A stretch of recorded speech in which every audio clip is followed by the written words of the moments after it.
I'm not totally in accord with all the numbers and all the conclusions about various programs, but I'm completely in accord about the insanity of not measuring them in I don't know, an accurate way, right? By the way, I mean, I've done a lot of work with IFAC and trying to help governments to train accountants and hire them. Governments try, and as you say, politicians don't necessarily, and I'm not knocking all politicians, I'm really not, I'm not in that game either.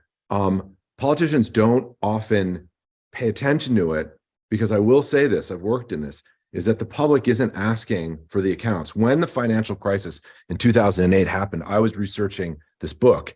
I actually was sitting there as the crash happened, and I was studying financial crises in the 18th century in Britain.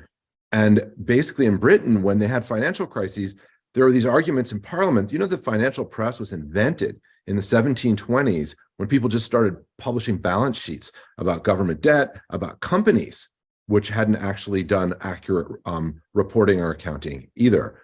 So that, I think, is another issue, is that politicians in democracies respond to what the public asks of them. And the public isn't asking enough of this. They're just not getting it from their voters.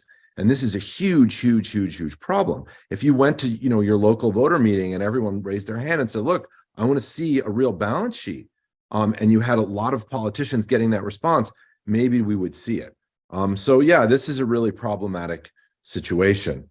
As far as unsustainability, we could, you know, there are things that are unsustainable, others that historically aren't. Britain went for a long time with 249% of its budget in debt, came back. It's not advisable, but you know, these things can be done, but they can't be done if you don't manage well. And I think that's one of the biggest messages. So let's just say you're sitting in this room, you're like, well, I'm all for Medicaid. And let's say you're sitting in this room, you're like, I'm not for Medicaid. Either way, you're going to have to agree that if we're measuring this wrong, it is kind of a train wreck, right? There's just no way that can be good. It's dangerous. And the fact is, people's lives depend on this. So if we mismanage it, we're going to have really bad outcomes. That's my sense.